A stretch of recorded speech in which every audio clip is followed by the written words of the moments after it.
90%. That is the staggering number of parents in the United States who report that whining is the single most stressful behavior they deal with on a daily basis.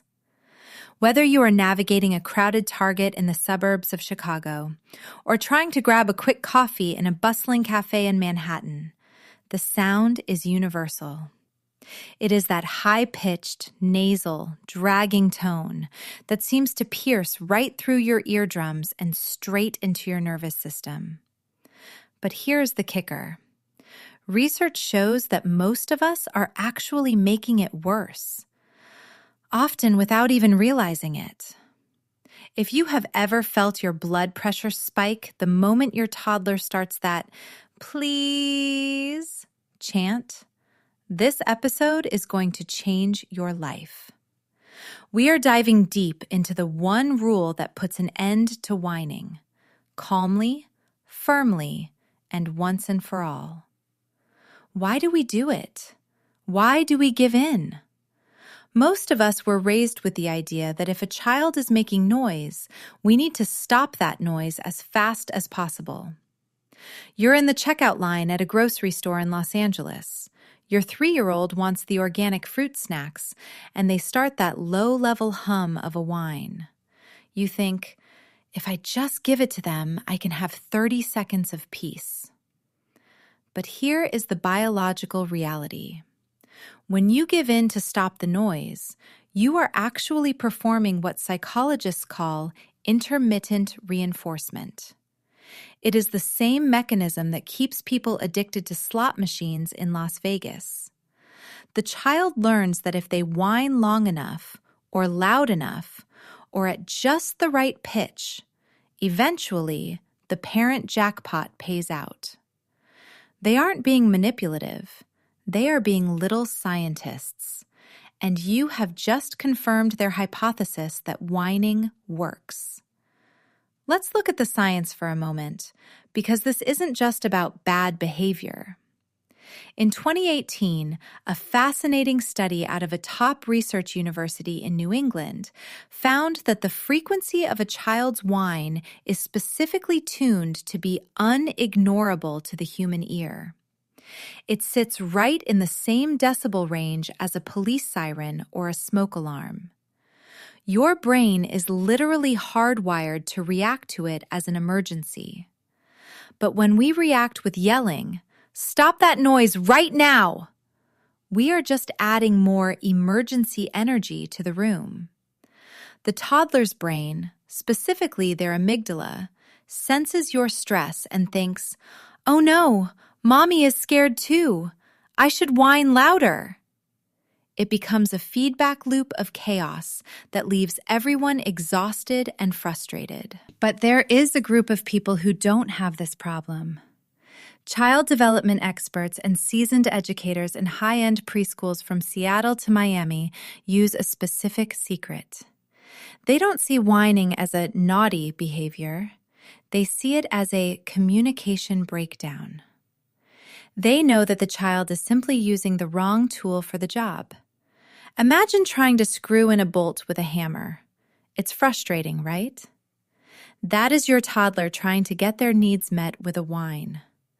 The secret they know, and the one I'm about to reveal to you, is that you have to make the hammer completely useless while simultaneously teaching them how to use the screwdriver. This brings us to the golden rule of requesting. It is a framework I like to call the C.A.L.M method. It stands for connect, acknowledge, limit, and model. This isn't just a tip. It's a total shift in how you interact with your child's vocal cords. Let's break it down with a real-world example. Imagine you're at home in your kitchen, maybe in a cozy suburb of Atlanta, and you're trying to make dinner. Your toddler, let's call him Leo, wants more juice. He starts, "Mommy, I want juice now." Step 1 is connect. You don't yell from across the room. You stop what you are doing, you walk over, and you get down on his eye level. This is crucial because it moves the child out of emergency mode and into connection mode. Step 2 is acknowledge. You say, "Leo, I hear that you are thirsty and you want more juice." This lets him know he's been heard, which immediately lowers the volume of the internal alarm. Now here is the pivot. Step 3, limit. You say it calmly, with a smile, but with the firmness of a mountain. "I can't hear you when you use that whiny voice. My ears don't work when the voice is that scratchy." You are not blaming him. You are stating a functional fact about your ears. And finally, step 4, model. Try again with your strong, clear voice. Say, "Mommy, may I have juice, please?" Here is the most important part of the framework. If they continue to whine, you simply go back to your task. You don't get angry, you don't lecture, you just become deaf to the whine. The moment, the very microsecond they use a normal tone, you turn around with a massive smile and say, "Wow, I can hear that strong voice so clearly. Yes, I would love to get you juice." You are rewarding the method of communication, not just the request. Now let's talk about the extinction burst. This is a term from behavioral psychology that every parent needs to tattoo on their brain. When you start using the C.A.L.M method, things will actually get worse for about 3 to 4 days. Think about it. If you always put $1 in a vending machine and get a candy bar, and one day you put $1 in and nothing happens, what do? You don't just walk away. You push the button harder. You shake the machine. You maybe even kick it. That is what your toddler is doing. They are shaking the machine to see if the old whine for juice reward is still there. If you give in during the extinction burst, you have just taught them that they need to whine 10 times harder to get what they want. But if you hold the line for 72 hours, the behavior will drop off a cliff. I remember a mother I worked with in Brooklyn named Sarah. She had a 4-year-old daughter who whined about everything, from the color of her socks to the way the crust was cut on her toast. Sarah was at her wit's end, literally crying in her car before going inside. We implemented the C.A.L.M method. On day 2, Sarah called me almost in tears, saying, "She's screaming louder than ever." I told her, "That's the extinction burst. Stay calm. Your ears only work for strong voices." By day 5, Sarah sent me a video of her daughter saying, "Mommy, could you help me with my shoes, please?" in a voice as clear as a bell. Sarah said it felt like a miracle, but it was just science. Let's look at a troubleshooting scenario. What happens when you're in public? This is the ultimate test.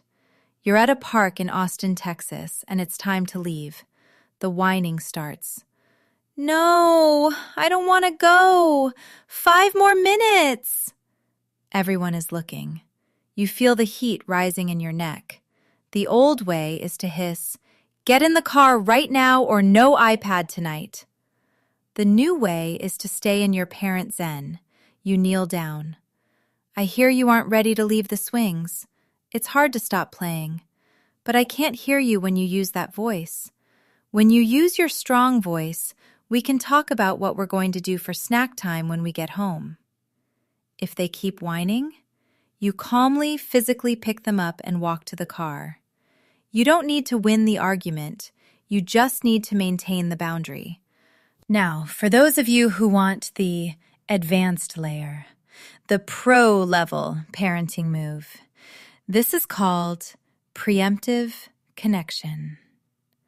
Whining is often a sign that a child's attention tank is running low. In our busy lives in places like Denver or San Francisco, we are often functionally present, but mentally absent.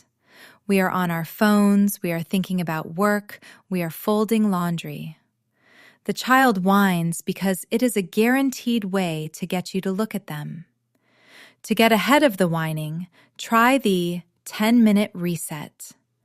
10 minutes a day of floor time where you have no phone, no distractions, and you just follow their lead. When a child feels deeply connected, their need to alarm you with whining drops by nearly 60%. Let's recap the roadmap for your first week. Days 1 and 2 are about awareness. Just notice how often you give in to the whine to make the noise stop. Don't judge yourself, just notice. Days 3 to 5 are the hard zone. This is when you implement the C.A.L.M method and face the Extinction Burst. Prepare yourself. Have a mantra. I am teaching them a new skill. I am not being mean. Days 6 and 7 are the payoff zone. You will start to hear the strong voice appearing more often. When it does, celebrate it like they just won the Super Bowl. Imagine your life 6 months from now. You're sitting in your living room, it's a rainy afternoon, and instead of a grating nasal demand, you hear a polite, clear request. Your home feels peaceful. Your relationship with your child isn't a power struggle, it's a partnership. You have rewired their brain and yours too.